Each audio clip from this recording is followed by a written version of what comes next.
आप सभी को मेरा नमस्कार, जय हिंद। आज हम चर्चा कर रहे हैं हड़प्पा सभ्यता के पतन के बारे में। वो काल, वो समय जहाँ से हड़प्पा सभ्यता अपने पतन की ओर उन्मुख हुई, यानी धीरे धीरे वो वहाँ से उन स्थलों को छोड़ गए। यहाँ हम बात कर रहे हैं उन स्थलों की, जैसा कि हमने पढ़ा 2600 ईसा पूर्व से लेकर के 2600 ईसा पूर्व से 1900 ईसा पूर्व का काल रहा हड़प्पा सभ्यता का काल। और हड़प्पा सभ्यता के बाद यानी कि 1800 ईसा पूर्व। अब यहाँ आपको ये संशय तो नहीं है कि 1800 बाद कैसे हुआ। हम चर्चा कर चुके हैं कि ईसा पूर्व ये बैक काउंटिंग चलती है, यानी उल्टी गिनती चलती है। 1800 ईसा पूर्व का मतलब बाद के काल। 1800 ईसा पूर्व के बाद जो चौलिस्तान का क्षेत्र था, अब चौलिस्तान का क्षेत्र यानी पाकिस्तान का जो थार क्षेत्र था, वहाँ का जो एरिया है, उस स्थान से धीरे धीरे पलायन होने लग गया।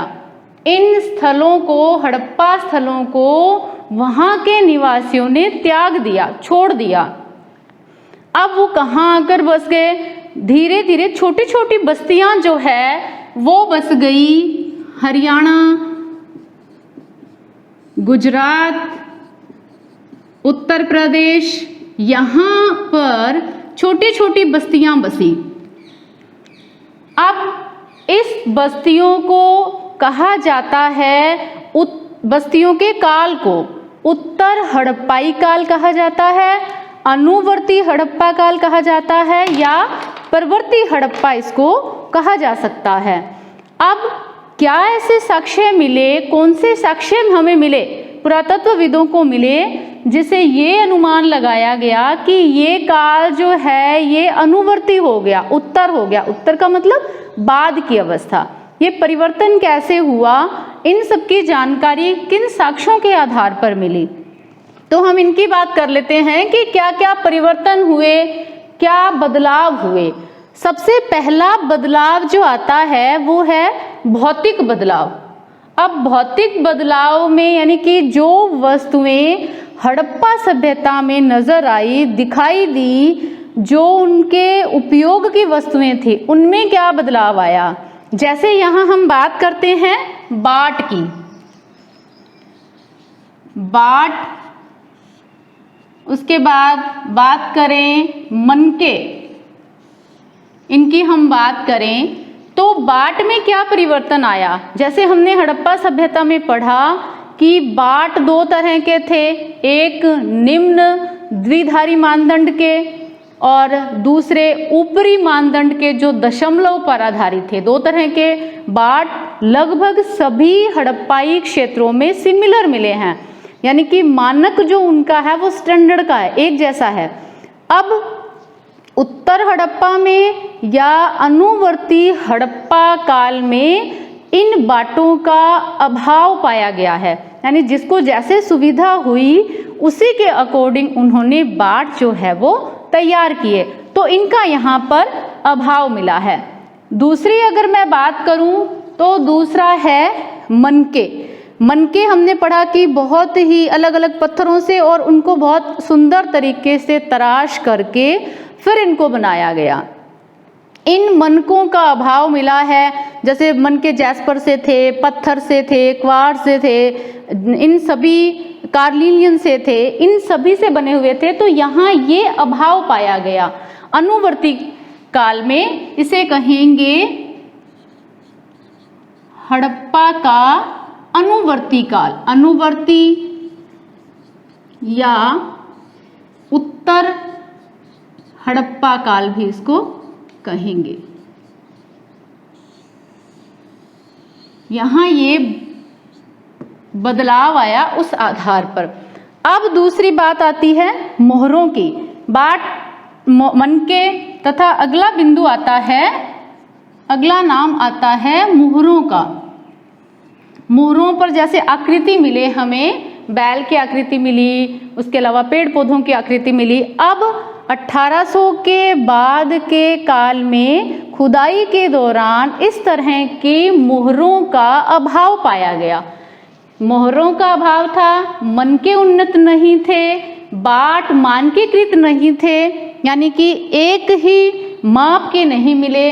तो ये भौतिक बदलाव हमें पुरातत्वविदों को देखने को मिला, जिस आधार पर कहा जा सकता है कि हड़प्पा सभ्यता का धीरे धीरे पतन हुआ, ह्रास हुआ या कमजोर पड़ गया।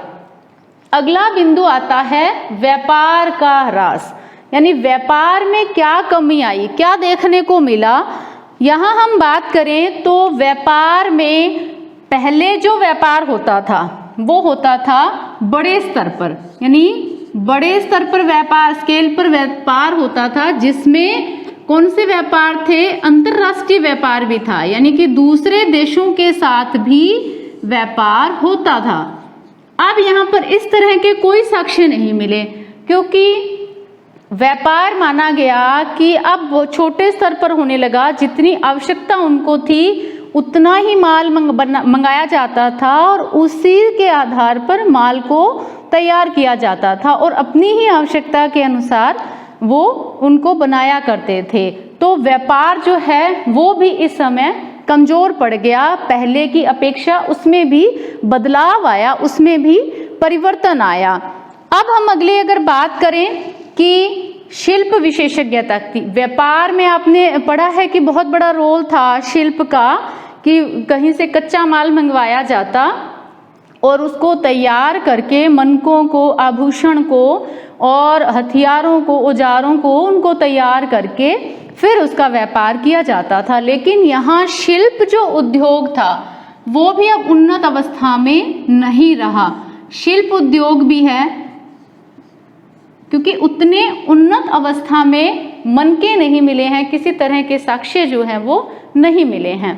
अगला बिंदु आता है आवास निर्माण में परिवर्तन। आवास में क्या परिवर्तन आया?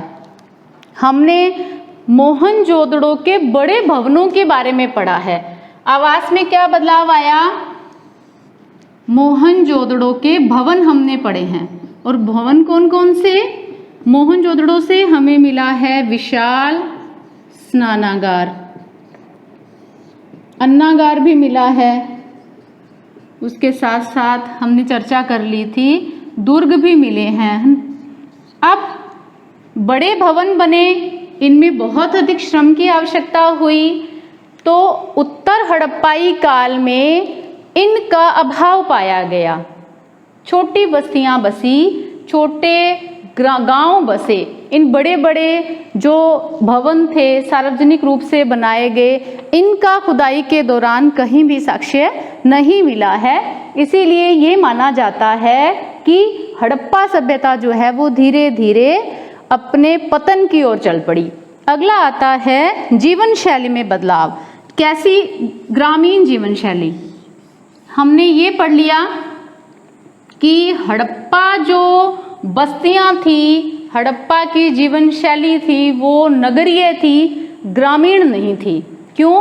क्योंकि वहाँ से हमें ऐसे ही साक्ष्य मिले हैं उन्नत अवस्था में। जैसे भवनों की बात करें तो बड़े स्तर पे थे, उनको बहुत सुनियोजित तरीके से उनको बसाया गया था।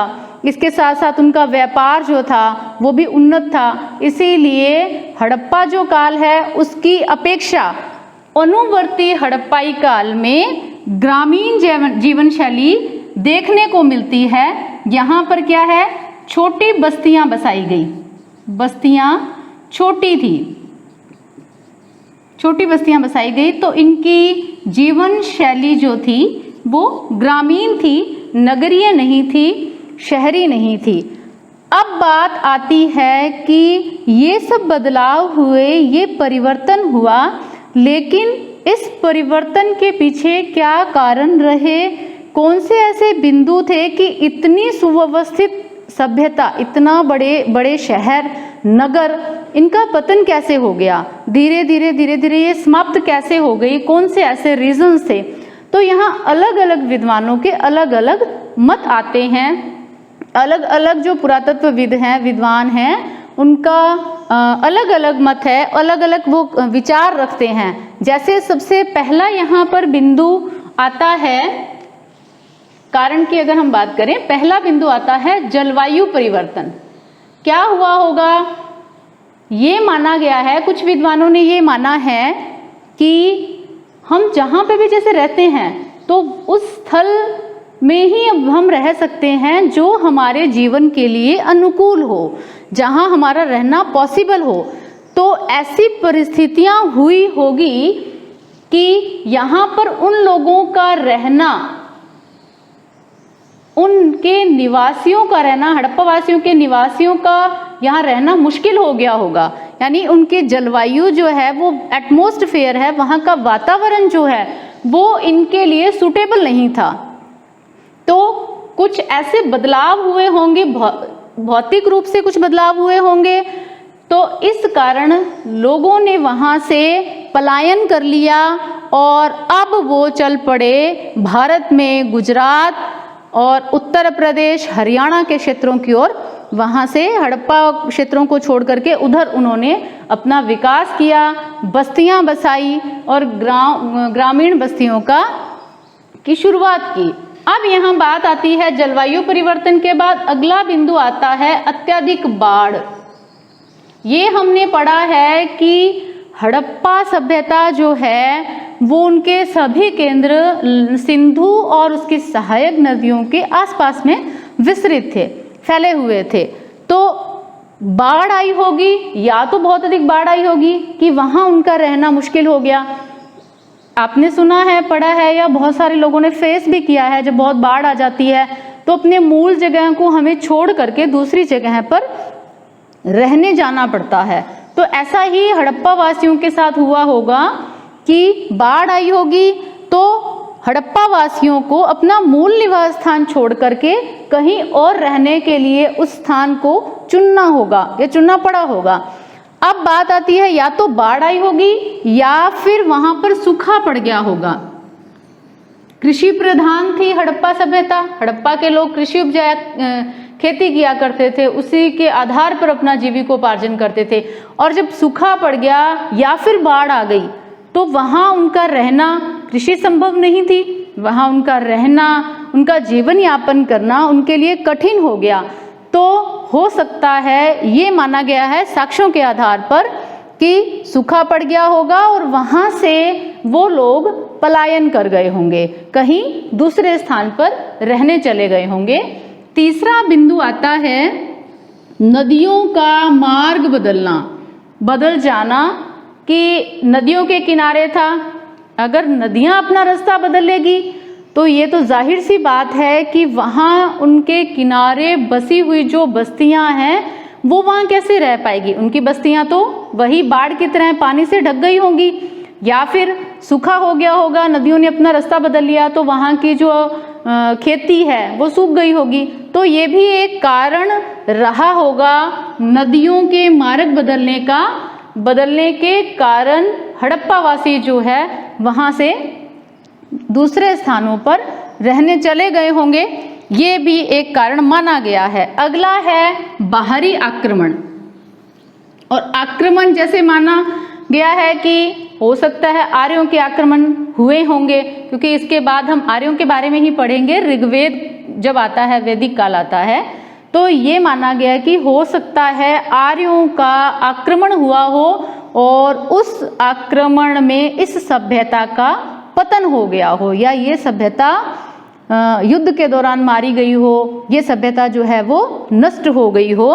तो बाहरी आक्रमण भी एक रीजन रहा है, एक कारण रहा है हड़प्पा सभ्यता के पतन के पीछे। अगला बिंदु जो आता है वो है अत्यधिक भूमि का उपयोग। हम जानते हैं कि लंबे समय तक कृषि करने से एक ही जगह जब हम खेती करते हैं तो उस भूमि की उर्वरता जो है वो कम होने लगती है। तो हो सकता है यही एक कारण भी रहा हो कि लंबे समय तक, हजारों सालों तक जब वहाँ के लोगों ने एक ही जगह पर खेती करने से उन जमीनों की उर्वरता कम हो गई और मजबूरन या फिर किसी भी अन्य कारण से वहाँ से उनको वो ज़मीन छोड़ करके दूसरे स्थान पर अपना निवास उनको करना पड़ा। तो ये एक रीज़न, अत्यधिक भूमि का उपयोग। अब उन्हें नई भूमि की तलाश में उस भूमि को छोड़ करके अपना जीवन चलाने के लिए, जीविकोपार्जन करने के लिए नए भूमि की तलाश थी, नई जगहों की तलाश थी। इसीलिए वहाँ से हड़प्पा सभ्यता के लोग जो हैं वो पलायन कर गए होंगे। तो अत्यधिक भूमि उपयोग भी एक रीज़न, एक कारण रहा होगा। तो अब हमने हड़प्पा सभ्यता का पतन पढ़ा, इसे अनुवर्ती उत्तर हड़प्पा या परवर्ती हड़प्पा सभ्यता के नाम से जाना जाता है। अब इसके बाद आप इसका स्क्रीनशॉट ले लीजिए। इसके बाद हम जो टॉपिक कर रहे हैं वो है इतिहास की पुनर्रचना करने में कौन कौन सी समस्याएं इतिहासकारों को झेलनी पड़ती है, इस पर हम चर्चा कर रहे हैं। पहले आप इसका स्क्रीनशॉट ले सकते हैं।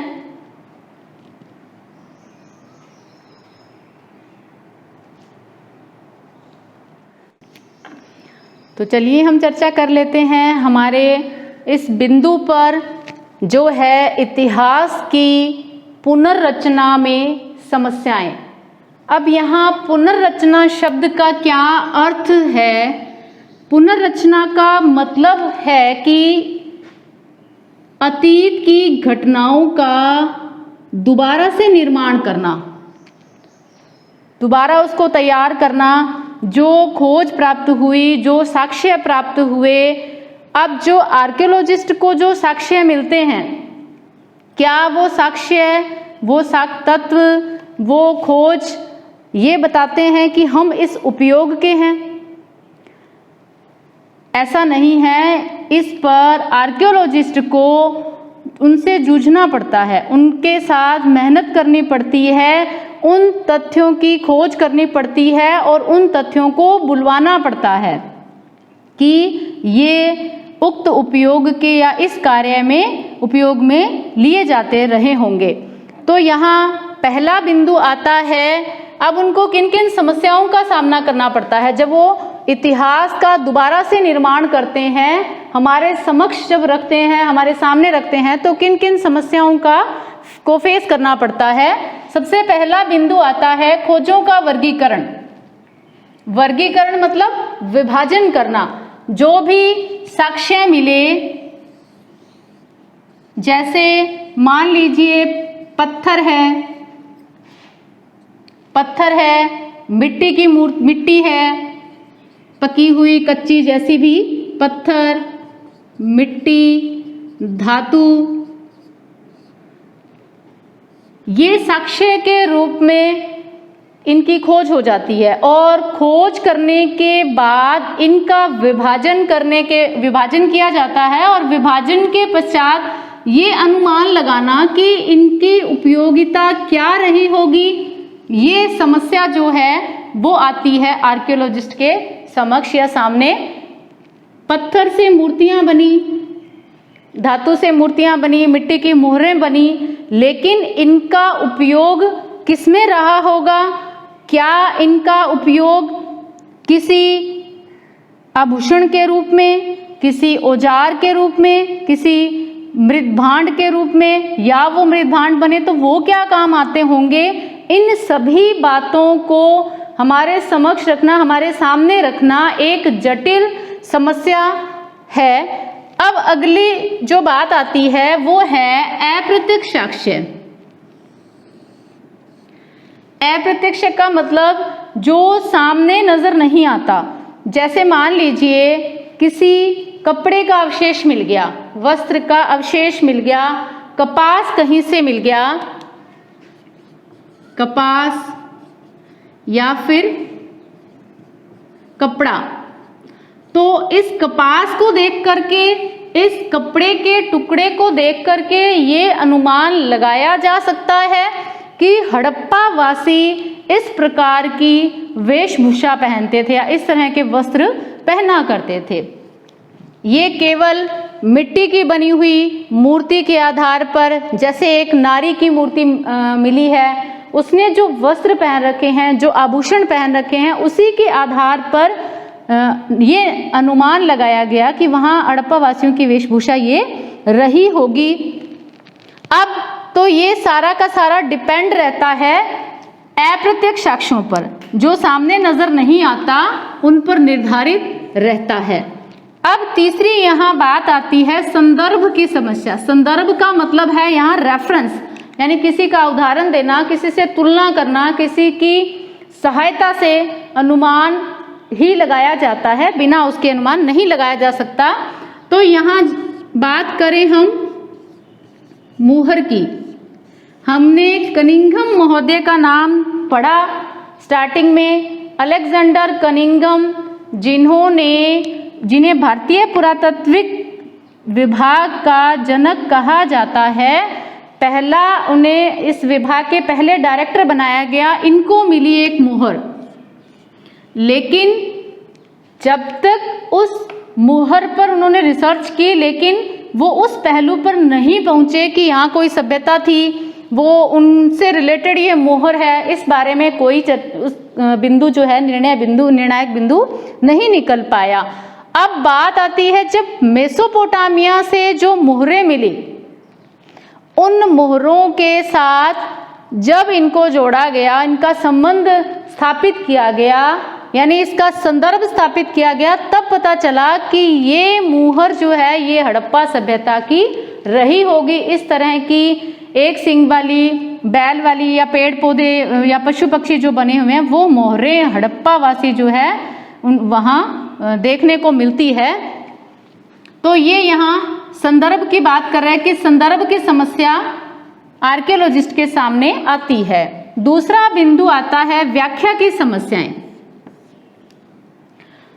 अब व्याख्या किस तरह की, जैसे मान लीजिए कि हड़प्पा सभ्यता में मिट्टी की मूर्तियां मिली है। मिट्टी की मूर्ति में सबसे पहले स्त्री की मूर्ति है जो आभूषणों से लदी हुई है, उसके सिर पर आभूषण है। तो उससे केवल अनुमान लगाया जाता है उस साक्ष्य के आधार पर कि ये रही होगी कोई मातृदेवी। यहाँ समस्या आती है धार्मिक प्रथाओं की। ज़्यादातर व्याख्या में धार्मिक प्रथाओं के पुनर्निर्माण की समस्या आती है, क्योंकि उनका अनुमान लगाना एक कठिन कार्य है। उसी के जैसे नारी की मूर्ति, उसे जो मृण मूर्ति है उसे नारी शक्ति कहा गया, या उसे देवी की मूर्ति, मातृदेवी की मूर्ति कहा गया। उसी के साथ एक पुरुष की भी मूर्ति मिली है जो एक स्पेशल मुद्रा में उसको बैठा हुआ दिखाया गया है, एक हाथ घुटने पर है, तो उसे माना गया पुरोहित राजा। ये हम पढ़ चुके हैं। मोहनजोदड़ो से जो मिली है, तो पुरोहित राजा था या ये व्यक्ति कोई योगी, साधु या क्या रहा होगा, इसका पूर्णतया अनुमान लगाना पुरातत्वविदों के लिए एक कठिन समस्या रहती है। दूसरा मूर्तियां हो गई। दूसरा बिंदु आता है स्नानागार। मोहनजोदड़ो से स्नानागार मिला है, इसके साथ साथ बड़े भवन जैसे अन्नागार वगैरह भी मिले हैं। तो स्नानागार, क्या एक बाथरूम को देखकर ये अनुमान लगाया जा सकता है कि ये किसी धार्मिक अनुष्ठान के लिए होंगे? नहीं, क्योंकि एक बाथरूम है, इसका मतलब ये स्नान करने के लिए, नहाने के काम में आते होंगे। लेकिन जब एक बड़े स्तर पर भवन मिला तो आर्कियोलॉजिस्ट ने ये अनुमान लगाया कि कहीं न कहीं इन स्नानागारों का संबंध, इन बाथरूम्स का संबंध धर्म से रहा होगा। इनका उपयोग किसी धार्मिक अनुष्ठान में किया जाता होगा। अगला आता है बिंदु, हम बात करें अग्निवेदियों की। हवन कुंड है, इसे हवन कुंड लेकिन कहा गया है, लेकिन क्या ये अग्नि वेदिकाएं वास्तव में यहाँ हवन हो रहा था या हवन के काम में ली जाती थी या किसी अन्य अनुष्ठान में, या इसका संबंध धर्म से ना भी रहा हो? तो ये लोथल से और कालीबंगा से, जैसा कि हमने पढ़ लिया था, कालीबंगा से प्राप्त हुई हैं, लेकिन इसका सही अनुमान लगाना एक मुश्किल कार्य है, एक समस्या भरा कार्य है। अगला आता है मुहरें। अब मुहरों पर एक सींग वाला बैल मिला है। अधिकतर हड़प्पा की मोहरों पर यह देखने को मिलता है। इसके साथ साथ एक मोहर पर एक योगी को ध्यानमग्न अवस्था में बैठा हुआ दिखाया गया है। अब यहाँ ये माना जाता है कि जो ध्यानमग्न व्यक्ति बैठा है वो उसे माना गया है पशुपति शिव, पशुपति शिव माना गया। लेकिन इस बात का खंडन कहाँ होता है कि ऋग्वेद जो पहला धार्मिक ग्रंथ है उस धार्मिक ग्रंथ में कहीं पे भी पशुपति शिव का उल्लेख नहीं है। हाँ, वहाँ रुद्र का उल्लेख है। रुद्र और शिव को एक तो माना गया है, लेकिन इसकी पहचान कैसे हो, इसका खुलासा इस बात का कैसे हो, क्योंकि ना तो वहाँ उसे पशुपति कहा गया है और ना उसे शिव कहा गया है। तो हो सकता है रुद्र जो है वो कोई और देवता रहे हों। इसके साथ साथ मुहरों पर एक सींग वाला बैल भी बना हुआ है, वो भी शिव का प्रतीक है। इस और पशु हैं कई, उनकी आकृति भी उस पर देखने को मिलती है। इसी के साथ साथ एक शंक्वाकार आकृति के कटे हुए पत्थर मिले हैं। तो ये माना है कि हड़प्पा वासी जो हैं वो लिंग की पूजा करते थे, शिवलिंग की पूजा करते थे। तो क्या वे शिवलिंग थे या फिर खेलने में काम में लिए जाने वाले पत्थर थे? तो ये भी इतिहासकार के सामने, आर्कियोलॉजिस्ट के सामने एक समस्या आती है कि इनको देख करके धार्मिक प्रथाओं का पुनर्निर्माण करना कठिन रहता है। अगली बात आती है लिपि की। ये हम पढ़ चुके हैं कि हड़प्पा जो लिपि है उसको नहीं पढ़ा जा सका, ये चित्रात्मक थी, लेकिन इनका अनुमान केवल भौतिक साक्ष्यों के आधार पर ही लगाया गया। अब भौतिक साक्ष्य कौन से? जैसे मान लीजिए भौतिक साक्ष्यों में कुछ वस्तुएं ऐसी होती है जो समय के साथ नष्ट हो जाती है, जैसे कपड़ा है, चमड़ा, इसके साथ साथ कोई लकड़ी, ये समय के साथ ये वस्तुएं नष्ट होने वाली होती हैं। तो अगर ये नहीं मिला तो क्या हड़प्पा वासी इन चीज़ों से परिचित नहीं थे, इन वस्तुओं से परिचित नहीं थे? ये समस्या भी यहाँ आती है।